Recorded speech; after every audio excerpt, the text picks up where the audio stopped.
اس سے پہلے سورہ بقرہ کی اور دوسرے پارے کی آیتوں کا خلاصہ رہا. ابھی تیسرے پارے کا آغاز ہوتا ہے. اللہ رب العزت ارشاد فرماتا ہے تلک رسل فضلنا بعضهم على بعض منهم من کلم اللہ ورفع بعضهم درجات. اللہ تعالیٰ فرماتا ہے یہ پیغمبر ہیں، ان میں ہم نے بعض کو بعض پر فضیلت دی ہے. ان میں سے کوئی وہ ہے جس سے اللہ نے بات کی ہے اور ان میں بعض کو درجوں بلند کر دیا. یہ پیغمبر ہیں. یہاں یہ پیغمبر سے مراد جن کا ذکر ہو چکا ہے. شروعات میں حضور صلی اللہ علیہ وسلم اور آپ کے صحابہ مخلص ایمان والوں کا ذکر ہوا. پھر حضرت موسیٰ علیہ السلام اور اس کے بعد حضرت ہارون علیہ السلام، حضرت سلیمان علیہ السلام، حضرت ابراہیم، حضرت یعقوب، حضرت اسماعیل اور اس کے ساتھ ساتھ حضرت حزقیل، حضرت داؤد وغیرہ پیغمبروں کا ذکر ہوا. تو اللہ تعالیٰ فرماتا ہے جن پیغمبروں کا ذکر ہوا یا جن پیغمبروں کا ذکر ہم نے تفصیلاً نہیں کیا تو یہ پیغمبر ہیں جن میں ہم نے بعض کو بعض پر فضیلت دی ہے. نبی ان کی تعداد 300، نبیوں کی تعداد 1,24,000 یا 2,24,000. حضرت ابو ذر غفاری رضی اللہ تعالیٰ عنہ کی روایت کے مطابق ہے کم و بیش. اور رسولوں کی تعداد کیا ہے تو جمہور اس بات کے قائل ہے کہ 313 اللہ تعالیٰ نے ان کو رسول بنایا ہے. اور کچھ لوگوں نے الگ الگ اقوال بھی پیش کیے ہیں. تو اللہ تعالیٰ فرماتا یہ رسول ہیں، ہم نے ان میں بعض کو بعض پر فضیلت دی ہے. یا فضیلت اللہ تبارک و تعالیٰ نے اوصاف میں عطا فرمائی. کوئی وہ ہے جس سے اللہ نے بات کی، جیسے حضرت موسیٰ علیہ السلام سے اللہ تبارک و تعالیٰ نے طول پر خطاب فرمایا. اور اسی طریقے سے وادی مقدس میں، وادی مقدس جس کو طوا کہا جاتا ہے، وہاں پر بھی حضرت موسیٰ علیہ السلام سے اللہ تعالیٰ نے ہم کلامی عطا فرمائی انہیں. چنانچہ اللہ نے کلام کیا. یہ کون سا کلام تھا؟ اس سلسلے میں کچھ لوگوں نے کہا یہ کلام قدیم تھا، بغیر حرفوں اور بغیر آواز کے تھا. لیکن امام ابو الحسن اشعری رحمۃ اللہ علیہ فرماتے ہیں کلام قدیم تھا لیکن حروف بھی تھے اور آواز بھی تھی. اور اللہ تبارک و تعالیٰ جب کسی سے بات کرتا ہے تو یا تو دل میں بات ڈال دیتا ہے یا پردے کے پیچھے سے بات کرتا ہے، اور یا تو کسی وحی کے ذریعے سے، کسی واسطے کے ذریعے سے اللہ تعالیٰ جو ہے کلامی کا شرف عطا فرماتا ہے.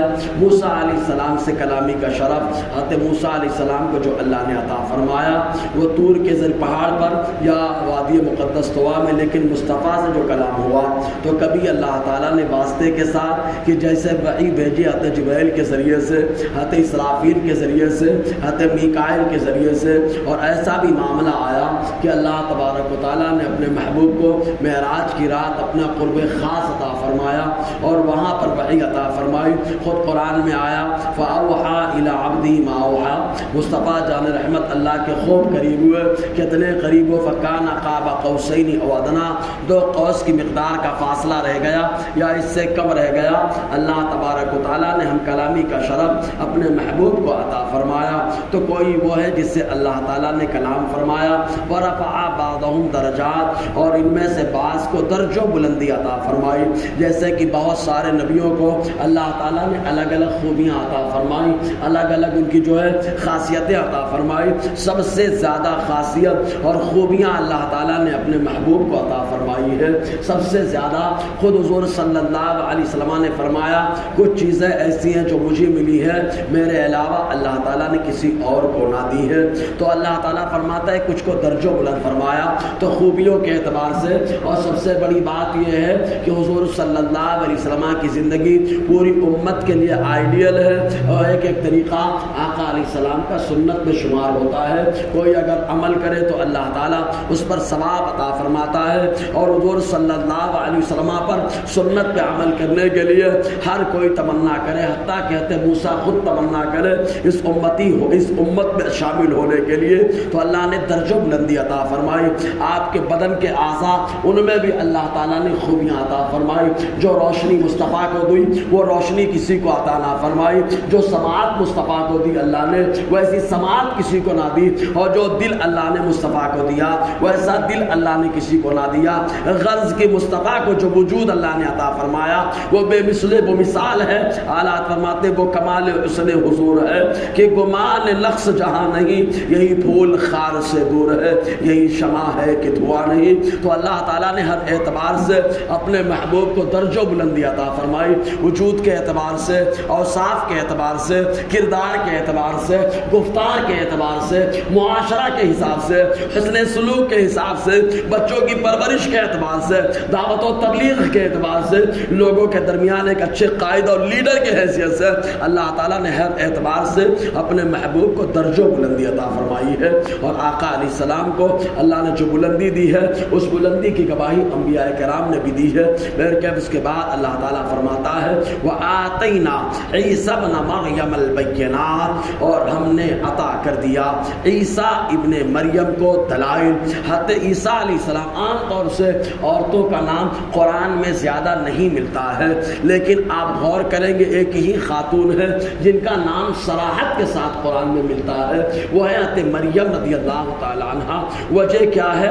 چونکہ عیسائیوں نے حضرت عیسیٰ علیہ السلام کو اللہ تبارک و تعالیٰ کا بیٹا بنایا، معاذ اللہ مانا ان لوگوں نے، تو اللہ تعالیٰ نے ان کے رد کے لیے جو ہے رکھا اور ارشاد فرمایا ہم نے عیسیٰ کو بھی اپنی قدرت کی نشانی بنائی ہے، ان کی والدہ مریم کو بھی قدرت کی نشانی بنا دی ہے، اسی لیے عیسیٰ ابن مریم سے اللہ تعالیٰ نے خطاب فرمایا، دلائل عطا فرما دیے۔ اب دلائل کیا ہے؟ ان دلائل میں آگے آ رہا ہے کہ آپ نے مٹی کا جو ہے پرندہ بنایا اور بنا کر کے دم کر دیا، وہ مٹی کا پرندہ اڑنے لگا۔ خود قرآن میں آیا انی اخلق لکم کہایت الطیر فیکون طیرا باذن اللہ، میں تمہارے سامنے مٹی کا پرندہ بناتا ہوں، اس میں دم کر دوں گا وہ پرندہ اڑنے لگے گا۔ چنانچہ انہوں نے مٹی کا پرندہ بنایا، دم کر دیا، اڑنے لگا، قرآن کہتا ہے۔ اسی طریقے سے عیسیٰ علیہ السلام نے جو ہے مادر ذات جو پیدائشی اندھا ہوتا ہاتھ پھیرتے اللہ تعالیٰ اس کی آنکھ کی روشنی عطا فرما دیتا، ایسے ہی جو سفید داغ والا ہوتا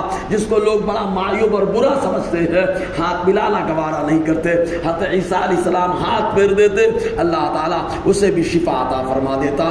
حتیٰ کہ مردہ زندہ کرنے کا معاملہ بھی آیا تو آپ نے مردوں کو بھی زندہ کیا، اور ایسا بھی موقع آیا کہ آپ نے فرمایا تم لوگ گھر میں کیا کھاتے ہو مجھے اس کی بھی خبر رہتی ہے، کیا جمع کر کے رکھتے ہو میں اس سے بھی جانتا ہوں۔ تو اللہ تعالیٰ فرماتا ہے ہم نے عیسیٰ ابن مریم کو دلائل عطا فرمائے، روشنیاں عطا فرمائی، وَأَيَّدْنَاهُ بِرُوحِ الْقُدُسِ، اور ہم نے ان کی مدد کی ہے روح قدس کے ذریعے سے، مقدس روح کے ذریعے سے، یعنی حضرت جبرائیل علیہ السلام کے ذریعے سے۔ جب سے حضرت عیسیٰ علیہ السلام کی ولادت ہوئی تب سے لے کر آسمان تک جانے تک مسلسل تقریباً 33 سال حضرت عیسیٰ علیہ السلام روئے زمین پر رہے۔ حضرت جبرائیل علیہ السلام آپ کی حفاظت پر مامور رہے، برابر آپ کی حفاظت کرتے رہے، حتیٰ کہ اگر بچہ پیدا ہوتا ہے تو حضور صلی اللہ علیہ وسلم نے فرمایا شیطان آتا ہے آ کر اس کے پیٹ میں انگلی چبھاتا ہے جس کی وجہ سے بچہ رونے لگتا ہے، لیکن حضور نے فرمایا حضرت مریم جب پیدا ہوئی ان کے بیٹے حضرت عیسیٰ پیدا ہوئے تو شیطان ان کو انگلی نہ مار سکا، اللہ تعالیٰ نے ان کی حفاظت فرمائی۔ صحابہ نے حضور سے پوچھ لیا آپ کی ولادت ہوئی تو کیا شیطان انگلی چھپانے کے لیے آیا تھا؟ آقا نے فرمایا آیا تھا، لیکن جبرائیل نے اپنے پاؤں سے مارا تو جا کے جبل ابو قبیس پر گرا، رونے لگا۔ تو اللہ تعالیٰ فرماتا ہے ہم نے ان کی مدد کی ہے روح قدس کے ذریعے سے، انشاءاللہ اور آگے گفتگو رہے گی۔ اللہ تعالیٰ ہم سب کو فیضان قرآن برکات قرآن سے مالا مال فرمائے۔